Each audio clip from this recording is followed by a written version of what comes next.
Hey good people, hola mi gente, MsMalcolmHughes here. Welcome back. We're gonna get into why we are here today, and that is books.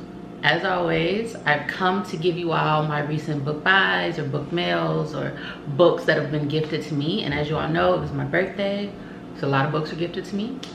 And it was also, I've been traveling, so I always pick up books wherever I go. So a lot of books to get through. We'll absolutely not get through all of them today, but today I'm just gonna do a few, and this video will be multiple parts. Let's dive in. As always, I will tell you all the book, its author, and then I'll get into the back of the book description. I'll read it to you all. First up, Malcolm X, The Man in His Times, edited by John Henrik Clarke. As you all know, I stan Malcolm X, consider myself a Malcolmite, so I always want to read and have tons of books about him in my collection, and this is one of the books that was gifted to me for my birthday, so I am very grateful. Let's get into the description.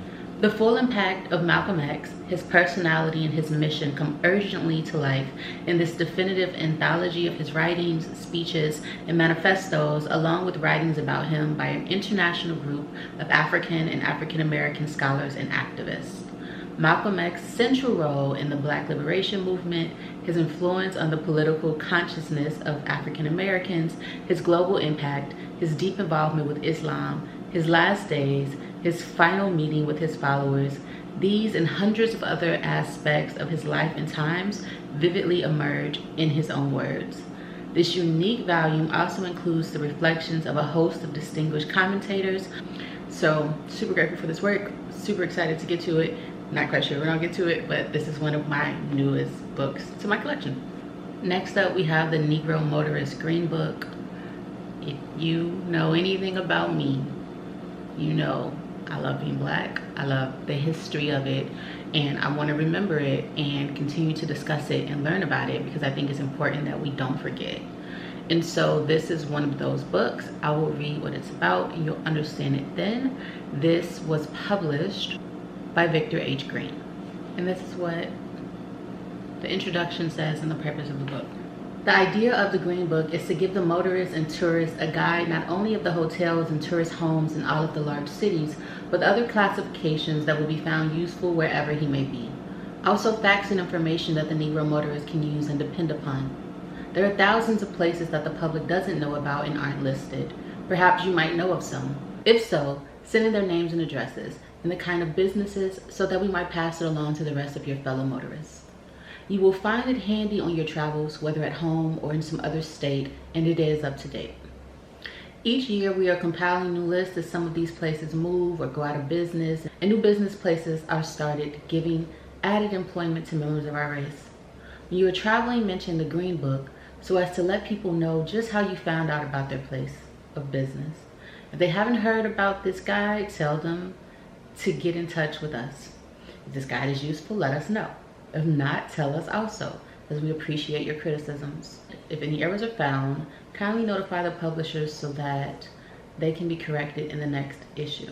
And so, to put it more plainly, the purpose of this book was so that African Americans, as they traveled across the segregated United States, they would know where safe places were for them on their drive. So they would know where to stop so that they would face none to minimal harassment or danger. And so this book, though sad though it was ever needed, is extremely important and really highlights a piece of history that I think we need to remember, that it existed and it existed for a reason, and lest we never forget so that we never return. And so this isn't a book, it's a pamphlet, obviously. But in my travels, one place that I also went, you know my love of Malcolm X, it's not MsMalcolmHughes for nothing, was the Malcolm X Memorial Foundation in Omaha, Nebraska.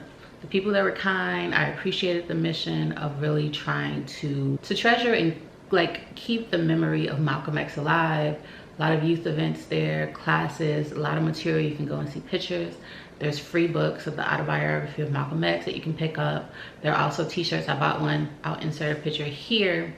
The memorial site itself, so let's back up. So Malcolm X was born in Omaha, Nebraska. His family fled very early, but that is where he was born. So they try to make it known that that's where he's from, and there's a remembrance site of their home, and it's not there anymore because it was burned down.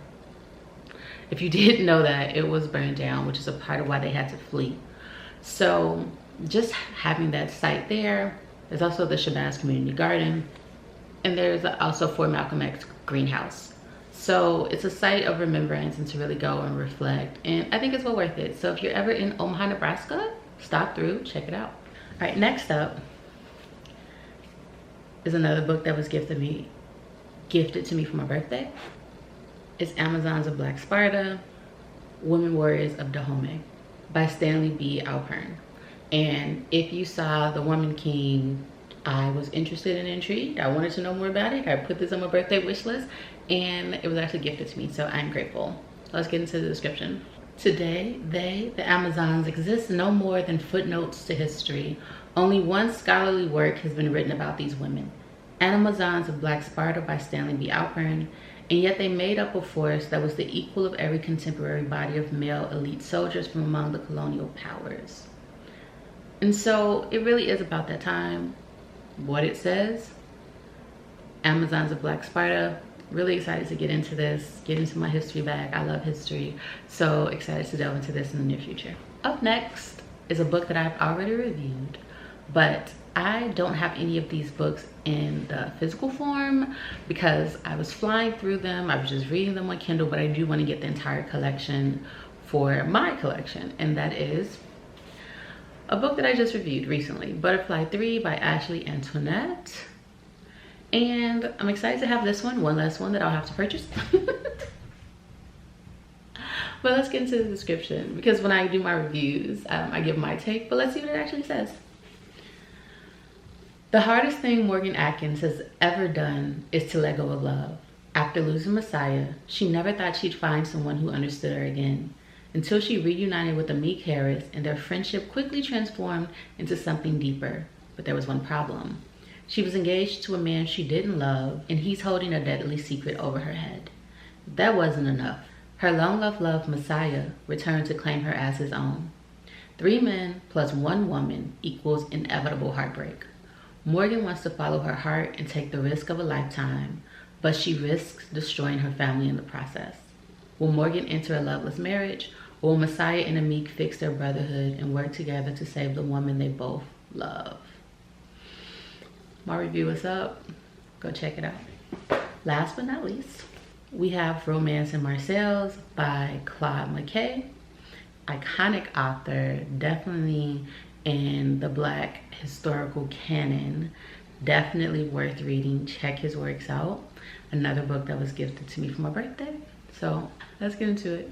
The pioneering novel of physical disability, transatlantic travel, Black modernism, and one of the earliest overtly queer fictions in the African American tradition. That's the highlight, the focal point. Now let's read the full description. Romance in Marcel traces the adventures of a rowdy troupe of dock workers, prostitutes, and political organizers, collectively straight and queer, disabled and able-bodied, African, European, Caribbean, and American. Set in the Vaud port of Marcel, at the height of the Jazz Age, the novel takes flight along with La Fala, an acutely disabled but abruptly wealthy West African sailor. While stowing away on a transatlantic ship, La Fala is discovered and locked in a frigid closet. Badly frostbitten, the once nimble dancer loses both of his lower legs. Thanks to a successful lawsuit against the shipping line, La Fala doubles back to Marcel and resumes his trans-African affair with Azalima, a Moroccan courtesan. With its scenes of Black bodies fighting for pleasure and liberty, McKay's novel explores the heritage of slavery amid an unforgiving modern economy. This sounds like it's gonna be good. So this might actually get pushed up and y'all might get a review on this soon. But those are the books that I wanted to share today, because y'all know I don't like to make these videos too long, but there will be more parts to come because I got a lot of books. That's it for me, y'all. As always, I am MsMalcolmHughes, one who believes that books are sometimes better than people. And until the next one, please remember to give time, to be kind to each other, and to have the best day of your life on purpose. Peace, odabo, adios.